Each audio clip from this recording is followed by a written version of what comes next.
Jadi ini pertanyaannya, ruh itu ada bentuk nggak? Justru Imam Ghazali mengatakan ruh itu nggak ada bentuknya dan nggak diketahui hakikat hubungannya antara ruh dengan badan. Itu kalam Ghazali. Gitu. Jadi ruh itu posisinya di jantung, bukan. Si jantung itu punya koneksi terdekat dengan ruh, ya. Yang pasti di jantung itu ada ruhul hayat, maka jantung bisa berdenyut. Nah, ini penjelasan mati suri. Orang mati suri itu ruhul hayatnya belum dikembalikan, tapi ruhul kudusnya masih ada. Gitu ya. Ya, ada orang mati suri, dia ruhul hayatnya belum dipisahin. Jadi kematian itu dalam bab ruhi itu hanya perpisahan roh dengan badan. Gini, kalau temannya asik, mau pisah nggak? Enggak. Sakit-sakitan, tubuhnya udah rusak, tinggal aja deh gitu. Ya, kira-kira begitu. Apalagi ruhnya sudah dikasih tahu, kamu nanti bakal begini setelah ini. Ruhnya pengen cepat meninggal itu. Ya, kira-kira begitu. Karena ruhnya mengenal dirinya. Begitu dulu deh. Ya, lanjut. Digantung-gantung dulu ya. Assalamualaikum ya. Assalamualaikum. Pertanyaannya dua. Apakah seorang wali dapat menembus 70.000 hijab dengan Allah SWT? Masya Allah. Pertanyaan berat ini ya. Apakah wali bisa menembus 70 hijab? Itu kan ada hadis, tapi hadisnya dhaif ya. Tapi maknanya sahih. Inna lillahi sab'ina alfa hijabin. Ya, gitu hadisnya ya. Sina, benar? Dhaif kan? Benar, pakal hadis dhaif benar nih. Orang darah sunnah. Ini satu darah sunnah. Sahih. Benar Ali. Sahih. Sahih apa dhaif? Ada Ya. Sab'ina, ada Ishrina. Ada Ishrina. Semuanya dhaif. Tuh kan. Dhaif nih. Secara ilmu hissi, secara ilmu riwayat hadis. Tapi dicek oleh ahli zauq, benar 70.000. Tapi 70.000 itu zulmatan wa nuran. Di zulmah ada 70.000, di nur ada 70.000. Jadi zulmah itu hijab, nur itu hijab. Antum punya ilmu itu hijab. Makanya banyak orang punya ilmu, ilmunya membuat dia takut untuk menempuh ilmu yang berikut. Wah, takut gila gitu. Coba ada yang gila nggak selama ngaji dari sini? Julu tambah girang ya, tambah penasaran. Kok kitabnya gini-gini aja, pas dijelasin kok beda? Kok nggak ada tanda-tanda gilanya? Ya, justru Pengen. malah pengen gitu. Kalaupun gila, gilanya disebut saker. Gilanya gila cinta. Ya, Rob. Ketika orang asik ngapain, antum asik ngapain, itu udah gila namanya. Kan gila itu majnun, junna alaih, tertutup dari dia sesuatu, lalu dia melakukan sesuatu yang menurut orang kebanyakan aneh. Kan antum lagi jadi majnun semua ini.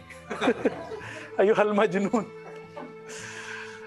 Mungkin nggak tembus. Jika itu Sayyidina Rasulullah, mungkin. Maka Nabi itu, Mi'raj adalah penembusan 70 hijab kecuali satu.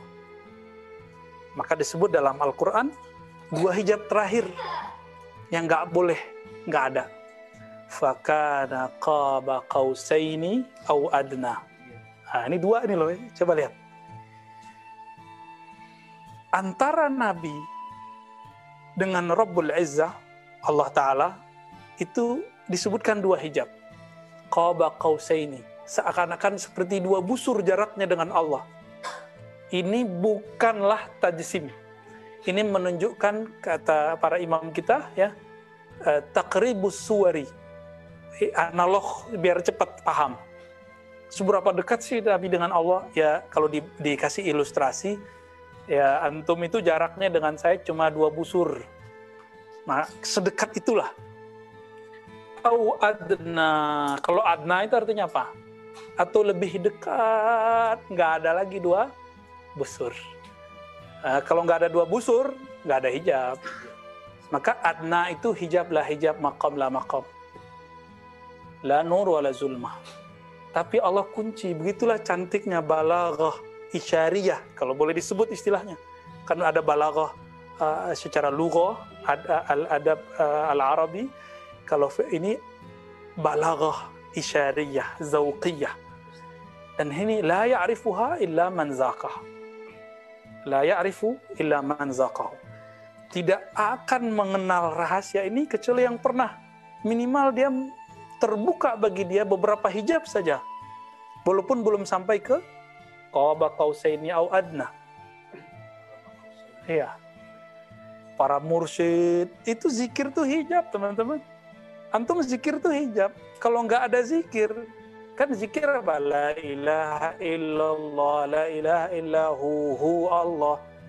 Kalau ahli fikih debatnya masih zikir hu bid'ah, ya cemen. Ya.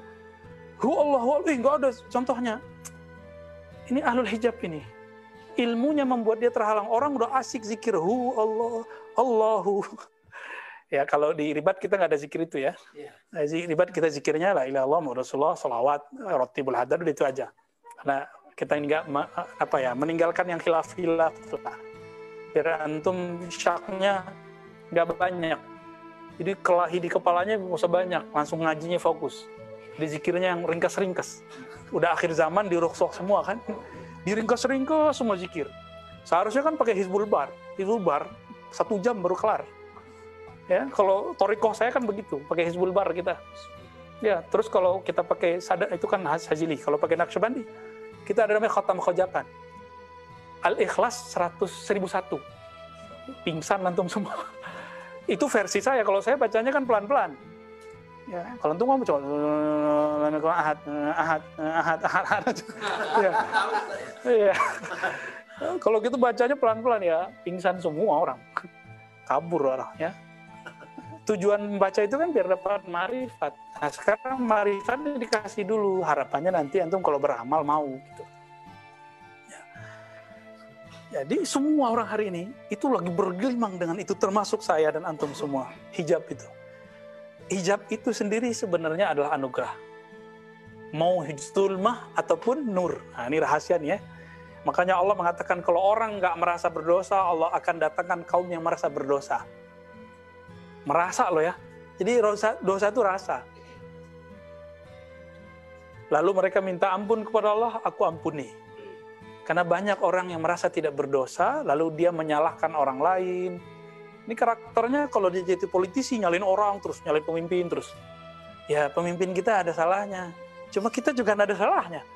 Salah kita apa? Nggak mendoakan pemimpin. Sederhana kan? Wah, mantap. Iya, lagi sakar dia. Ada hijab nur, hijab ketaatan, kebaikan, keilmuan. Itu hijab semua teman-teman. Maka kedekatannya, jika orang taat itu dengan syukur, insaf. Jika zulmah itu, maksiat itu dengan taubat. Sama dekatnya pada Allah. Jadi jangan GR dulu, udah zikir 70.000. Udah zikir pagi sore, ya cemen. Cuma zikir maksurat doang, udah belagu. Abu Hurairah zikir 12.000 mengatakan, zadi qalil, bekalku sedikit. Antum baru zikir maksurat, udah belagu-belagu mengurusin jin di badan orang. Ya. Lupa sama jin di badannya. Setan yang mewas-was ke dalam dirinya kan lebih bahaya. Maka semenjak saya mengenal persoalan ini, saya udah gak mau ngurusin orang kesurupan. Karena kita juga kesurupan syahwat setiap hari. Kesurupan jahil setiap hari. Kesurupan emosi setiap hari. Kesurupan apalagi? Hiket, kan paling bahaya itu. Emosi, kesombongan. Itu lebih bahaya loh daripada orang kesurupan. Jin. Soy. Itu dirinya sendiri maksudnya ya. Dan antum semua. Allahumma shalli ala Muhammad. Semua nabi itu punya hijab kepada Allah, hatta Nabi Muhammad. Kalau nggak ada hijab, maka tidak ada khaliq wal makhluk. Jadi kenapa ada hijab? Supaya ada Allah dan Muhammad. Biar ada Ahad dan Ahmad. Biar ada khaliq wal makhluk. Ya. Ya. Ini lagi sakar juga. Iya. Itu alasannya. Ketika ada seorang wali, dia angkat dalam ahwal dia, bukan makom, di ahwal dia. Itu makom tuh. Tapi kalau Allah kasih suatu zauk, suatu rasa, itu namanya ahwal. Kalau ahwal nyampai kepada Imam Hallaj, ahwal makom lah makom, hijab lah hijab, hijab yang tiada hijab. Maka belum mengatakan anallah, karena tidak ada lagi hijab. Tapi itu ahwal bukan makom. Kalau makom nggak boleh. Karena begitu ntar kayak jadi ateis semua, nggak ada khalik, nggak ada makhluk. Nah, inilah ummah Muhammadiyah. Inilah yang disebut di kitab tadi Al-Adab Al-Muhammadi. Adabnya Nabi Muhammad tetap mengatakan Abdullah, Allah adalah Allah. Ar-Rabbu Rabbu wal Abdu Abdu. Inilah kalam dari Imam Ibn Arabi yang selalu dituduh mengatakan wahdatul wujud. Padahal beliau mengatakan Rabb, abad, Tuhan, pencipta, hamba. Dan itu tidak mungkin ada persatuan. Ya, nggak ada persatuan. Yang ada cuma Allah kalau mau dirunut-runut. Ya. Cuma Al-Hallaj kan vulgar, diriwayatkan di beberapa kalam. Allah itu berjasad dalam bentuk orang yang makan dan minum. Begitu kata satu riwayat dalam versi Hallaj. Itu kan sakar, dia lagi mabuk. Nah, ini nggak boleh. Dia melanggar adab Al-Muhammadi. Makanya Imam Junaid ini kan secara ma'rifat dia hakim. Maka Imam Junaid mengkalamkan, tidak ada yang akan menghentikan wahai Hallaj illa dam, kecuali tumpah darah, digantung. Itu maharnya. Jadi jangan coba-coba kayak Hallaj, kayak Syekh Siti Jenar. Antum melanggar hak Al-Muhammadi. Di sisi Allah itu benar. Tapi kan Allah punya kekasih. Ya kan? Main langsung aja ke Allah. Kira-kira begitu. Ya. Ini mauqif kita, pendirian kita, insya Allah yang di tengah-tengah terhadap Al-Imam Al-Hallaj. Ghafarallahu lahu wa satarallahu alaih. Ya. Itu udah beres urusan dia sebenarnya. Di alam sono udah beres. Kita yang belum beres ini. Menyala-nyalain Hallaj saja kan.